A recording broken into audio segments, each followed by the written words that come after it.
it sucks. I don't want to start because it's so late in the day already. Like, it kind of makes me miss the summers where I had to get up at 4. Well, actually, screw that, no. There are quite a few people here today, including runners, which is cool.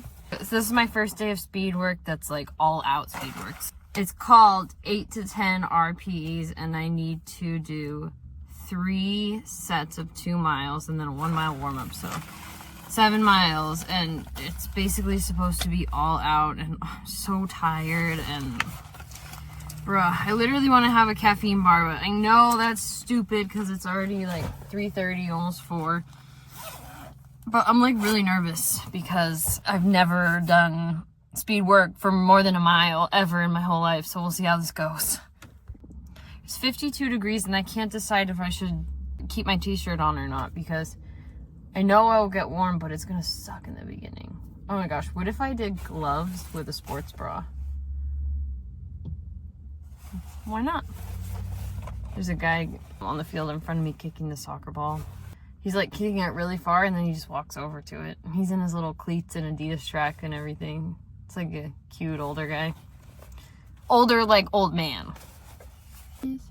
Oh, do you guys like my earrings? They're little pickles. Playing pickleball. Because I do pickleball with my students sometimes. And so my mom got me these for Christmas. Obviously I need to take these out before I go do speed work or any type of running. I played pickleball in them and it was not easy. They're pretty heavy. There we go. Yeah, they're pretty heavy. Cute though. Yeah, oh my gosh, I want a caffeine bar. I'm so tired.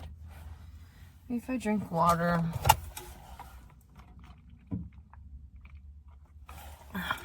Here's an update on my runner's acne. It's actually a lot better. It's still there, but it's not like red or as red.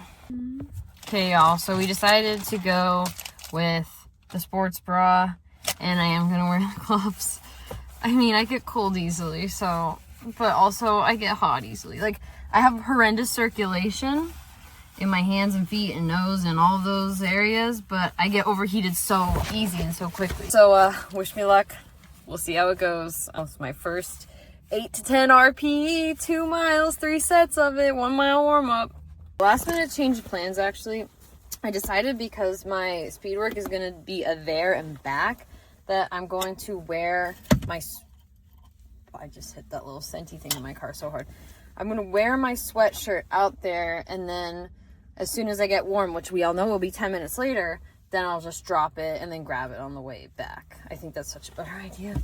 But I know that I'm going to regret having this jacket. It's just a whole thing. Okay, well, I'll let you know how it goes now. Bye. I just finished the first interval out of 3. 2 miles at basically all out pace, let's be honest.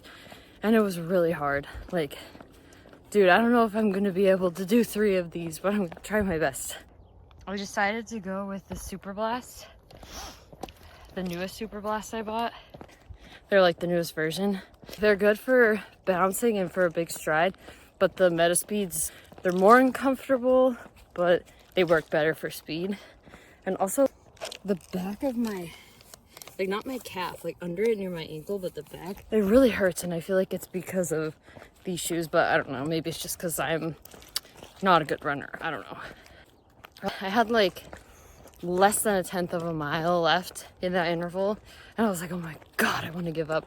And then there was another girl that was like my age, also looking like she was running really fast, so I was like, you know what, we got this, we can do it. All right, well, wish me luck for the next 2 intervals.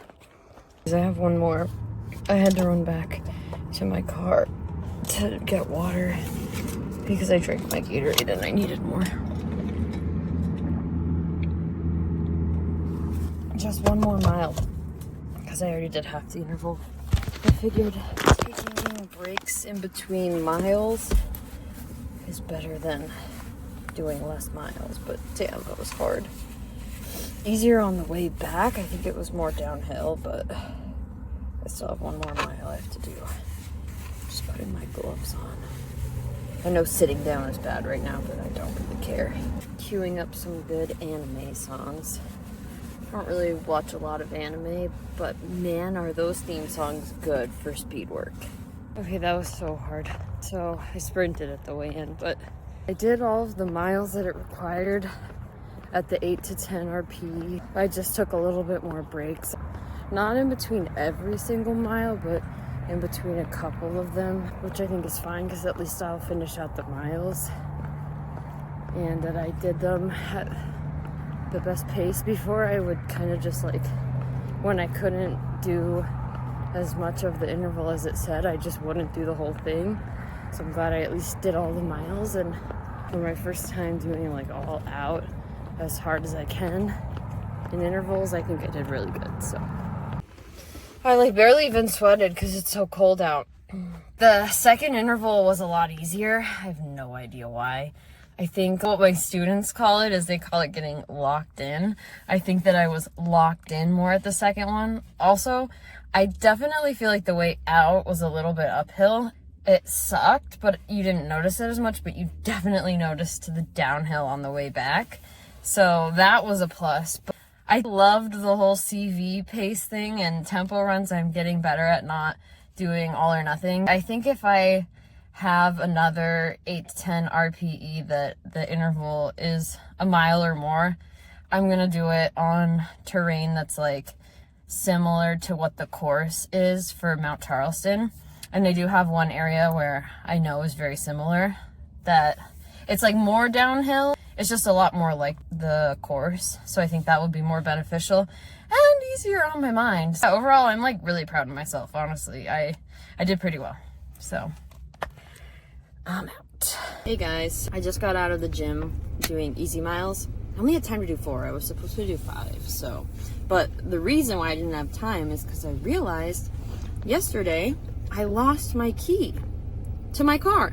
It was in my running belt when I did the speed work yesterday, and then obviously I took it out in order to unlock my car, and I think I left it on top of my car and drove away. And I tested it because I have a spare key. I tested it by leaving the spare key on top of my car and seeing if my car would start, and it would. And so I had to go back to the trail where I did speed work at freaking 4:45 in the morning, and I was driving really slow around, and I went to the spot that I parked in. I like basically retraced my whole steps in my car to no avail.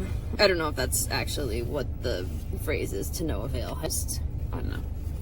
Now I'm down a key, and I didn't get to run all my miles. I was in bar class the other day, and the instructor who does the bar class also teaches the kettlebell, and she's the one that like convinced me to start going. And she asked me, she's like, are you gonna be a kettlebell tomorrow morning? And I was like, no, I need to like get used to waking up early now that winter break's over. But I don't know. I think I might just try to be honest with her about like, no, kettlebell is a little too much. Or I'll say something like, I can't fit kettlebell and bar both into my training schedule, or I don't know. I just feel bad. And I know that she probably, it's not that big of a deal. It's better for me to say that than her to be expecting me, but just a little nervous to let her down because she is awesome. And yeah. All right. Well, I'm out of here. I'm going to go look for my key in my house, even though I swear I looked everywhere. And then I'm going to go get ready for work. But yeah, peace. I'm about to go on 15-mile long run. And I want to show you guys this. My mom got me this because it's deodorant that doesn't have any aluminum or anything in it. It's like all natural. And does it work? It works better than I thought natural deodorant would. And the opposite of all natural, I'm getting on that trend of like buying the cheap stuff again. Apparently people are having good results with buying cheap shampoo and conditioner. I used to spend over $100 on my shampoo and conditioner, and so I'm gonna start trying this one again. So we'll see how that goes.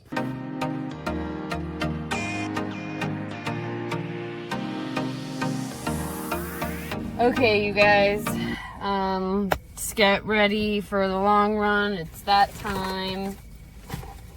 I got my Ritz for after, and I used to have them in these like little mini, they're called fresh stacks, like the mini sleeves. I accidentally bought the wrong ones, and so I'm just separating them on my own now, which isn't as fun, but whatever. If you're interested in what I put in my bag, I put in usually one of these caffeine bars. Only use them about halfway, and if I feel like I need them.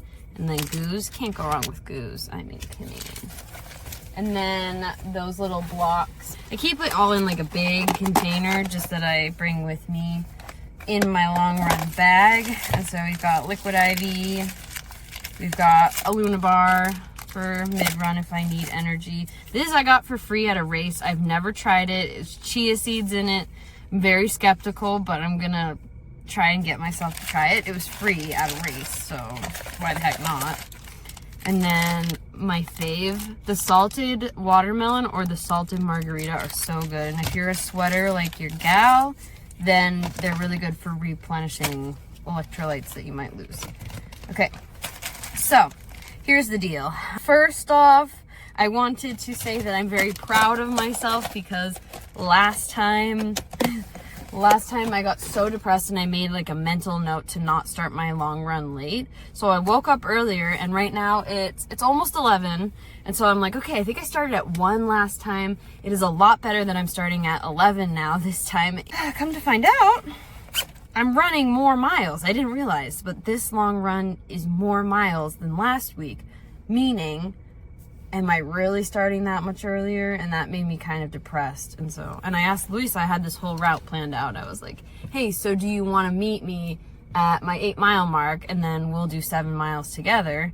And he kept saying, yes, sounds good. And then this morning he was like, I don't want to run. And I was like, oh, you don't want to run?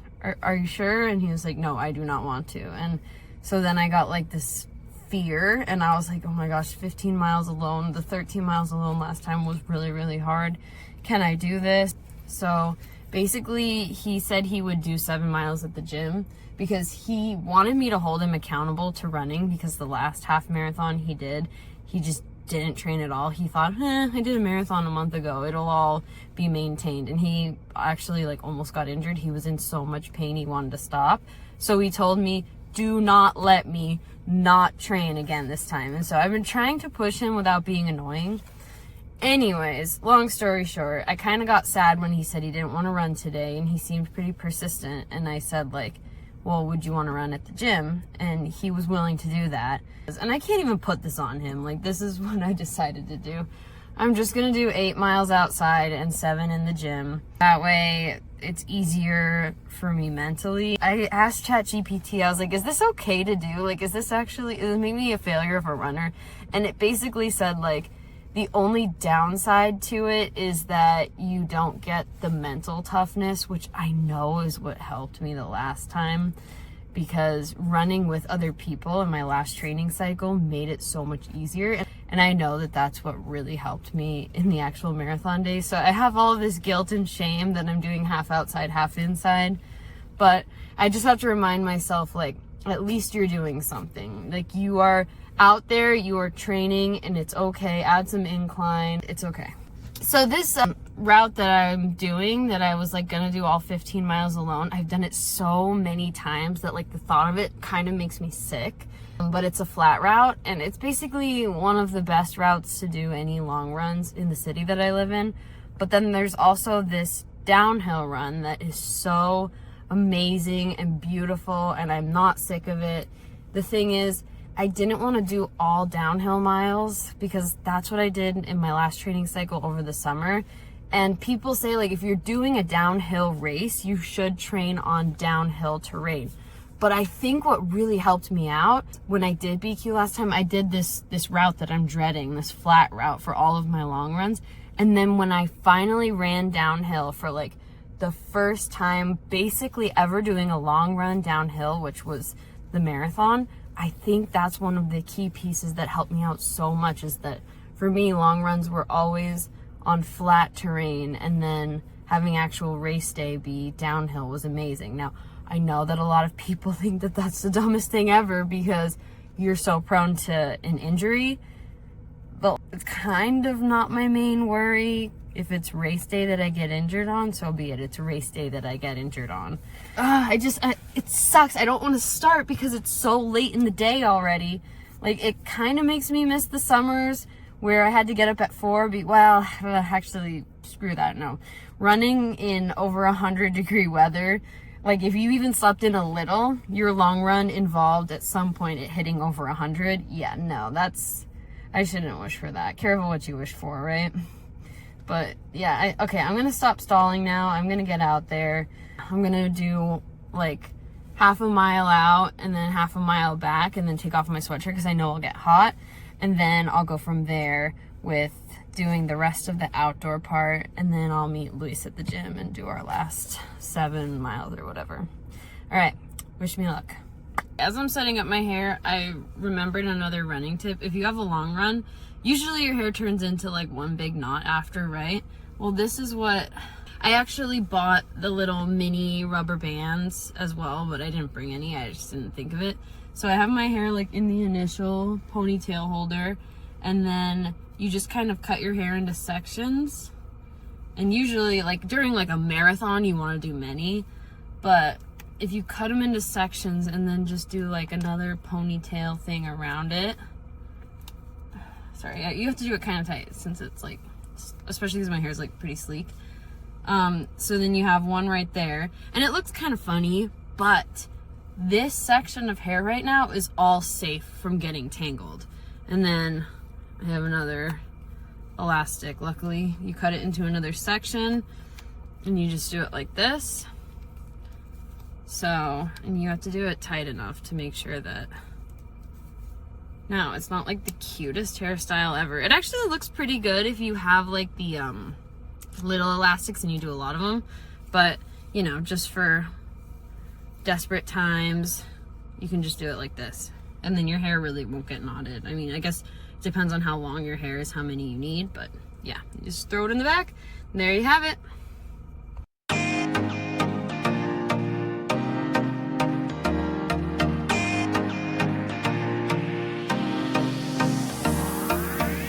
Look at all those chickens.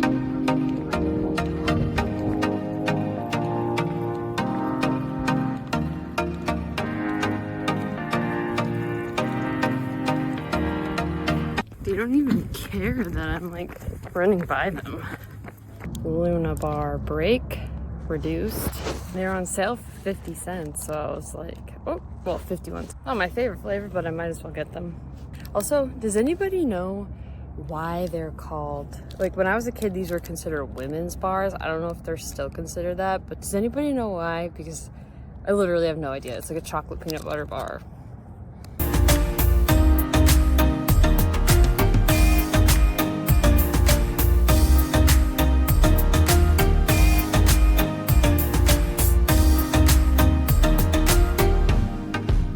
So there's a slight chance that I'm gonna do all 15 outside. I'm meeting up with Luis soon, and it's basically whatever he wants to do. I asked Siri to play one of my audiobooks, and it started playing some random country song. Not really a country girl, but they're so like poppy and like upbeat, so I guess I'm rolling with it. So I was saying about how I came to my car to meet up with Luis, and then this guy just came up to me and started talking to me about like all of the trails and running and stuff. And like, I don't know, runners, when they start talking, they just keep talking about running. Like it could go for hours. So it was like, I don't know, it was just like a conversation that went off the rails. We were talking about running shoes. So I decided I'm just gonna wait in my car right here for Luis, and I guess my nose isn't bleeding anymore, so that's good.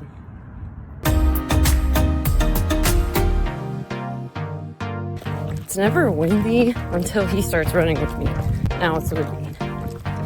This freaking dude, he forgot water. I tried to give him my extra bottle, and he was like too prideful. He's like, I'm not taking that. And then a stranger offers him a water bottle. He's like, oh, thank you so much. I can't with men sometimes.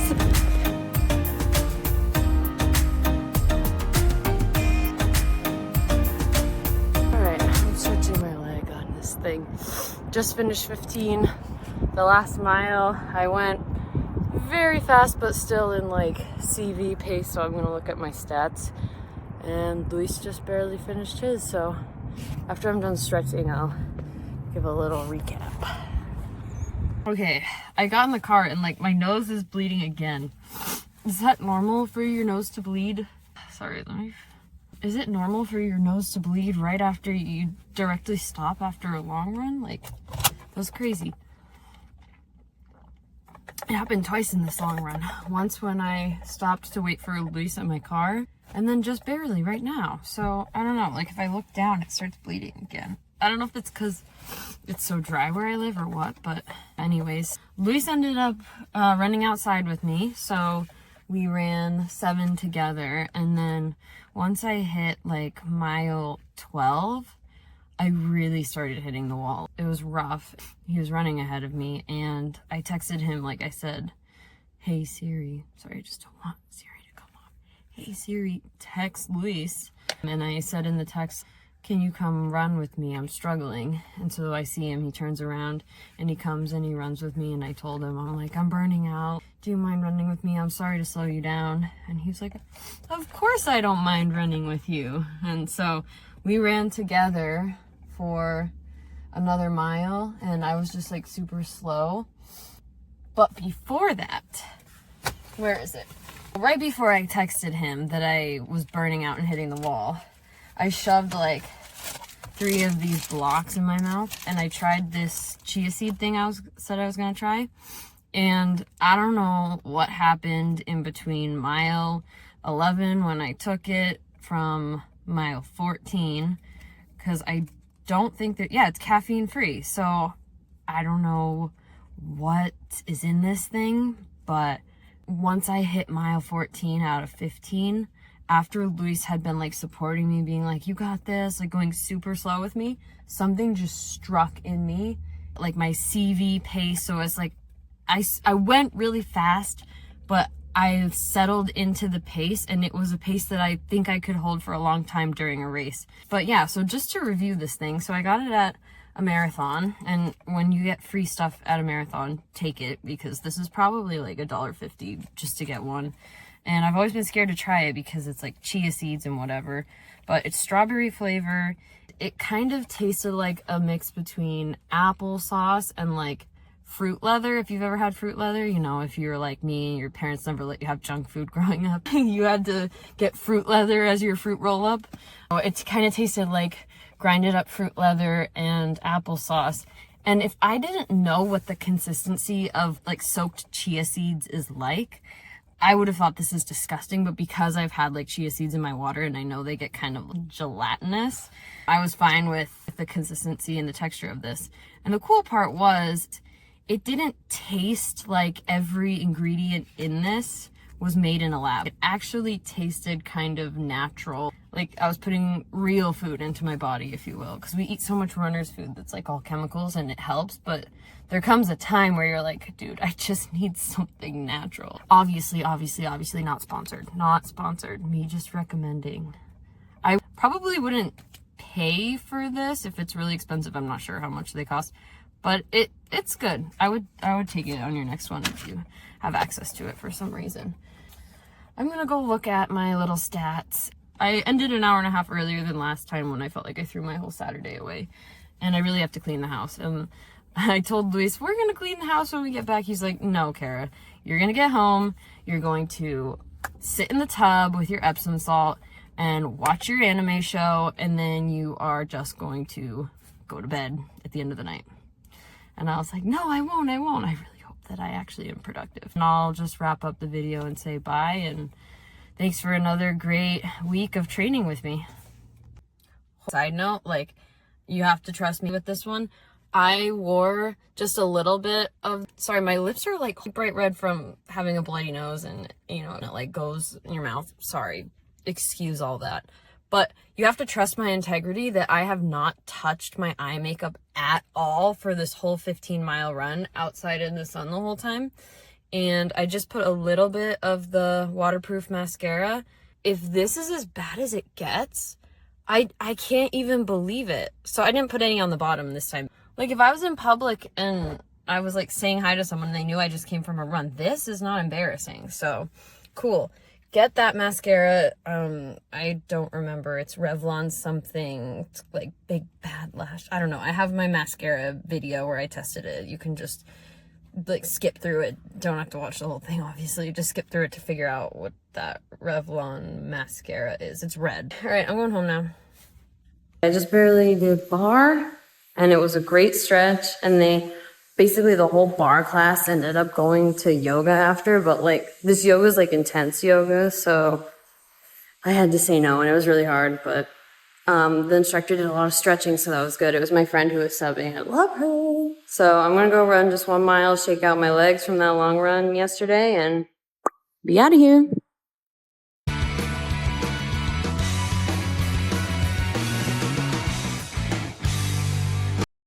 Hey guys, I am just emailing Revel Races for a 7th time. Been spreading it out every couple days. It's not like I'm spamming them, and I'm switching up the email. But if you didn't know, Revel is one of these race series. Hi, P. These Revel race series where all of their marathons are supposed to be like really downhill, so they can help people with getting that BQ time. And they're really responsive. Like, they always have responded to me when I've had questions or concerns. But I've been emailing them asking if they would consider having a 3:25 pacer, since the Boston Marathon qualifying times have changed by 5 minutes for most of the age groups. And like, they just haven't responded to me. And so I'm sending another one for today to hopefully get somebody to at least get back to me, because one of the things that helped me so much when I BQ'd was having that pacer doing all the math for me of how fast I need to be running. Hi, babies. How fast I need to be running. Hi, sweetie. Yeah. Sweeties. How fast I need to be running and how much energy I need to exert. So I noticed, because they didn't have 3:25 pacers my last 2 attempts at trying to BQ, and those last 2 attempts were when the standards had changed, it was so hard for me to do all this mental math. It really did take extra energy. I love you. I love you. It really did take extra energy out of me. So I'm really hoping that, because they're like a Boston Qualifier race series, like that's their goal, is to help people get PRs, that they'll do this. So their website, I check it all the time. They haven't added any new pace times. So here goes with another email. All right, so this one is called Excited to Race with You Guys Again. Hey, Revel. You guys are so great. Thank you so much for helping me reach a Boston Marathon qualifying time. Okay, let me read some of the ones that I said in the past. So I've been emailing Revel Races, just the general email, and the Mount Charleston specific ones. And keep in mind, they have been very responsive. And here's one. Hi there. The Mount Charleston Marathon next year will be my 5th Revel Races with you guys, and I wanted to say thank you so much for helping me get a BQ last year. I was wondering if on this upcoming race you guys were going to consider putting a 3:25 pacer due to the new BQ standards being 5 minutes faster for most age groups. See you guys in a few months. Kara Tasker. All right, here's another one. I did a reply to one that they sent, just a short and sweet. Hi there. Will you guys consider having a 3:25 pacer this year due to the BQ times changing by 5 minutes?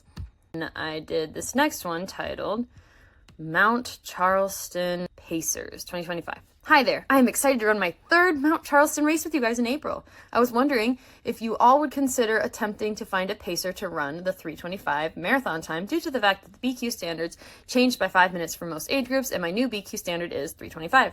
Please let me know, as running with a pacer has helped me significantly with not needing to use as much mental energy as I do with pacing myself. Thanks, Kara. Here's another one. Mount Charleston 2025. Hey guys, I'm so excited to run with you guys again. This will be my 5th Revel race ever. Yay! Last year I ran with the best pacer ever. She was amazing, the 3:30 pacer in parentheses. I'm hoping you guys are considering the thought of adding another pacer in for the 3:25 time this year due to the BQ standards changing. Let me know. Thank you. Still nothing. And here's the one I wrote today. This one I titled as so that they don't think this is the pacer girl spamming. Even though it's not spamming, I'm waiting a couple days and I'm changing the email significantly. I just want somebody to answer me. This is the one I'm sending this time. And the subject is excited to race with you guys again. Hey Revel, you guys are so great. Thank you so much for helping me reach a Boston Marathon qualifying time last year. I owe it to you guys and the pacer who helped us out. I'm hoping that due to recent changes in the Boston Marathon qualifying standard times that you guys would please consider having a 3:25 pacer this year at Mount Charleston. It made things a lot easier last time. Please let me know, Kara. So we'll see.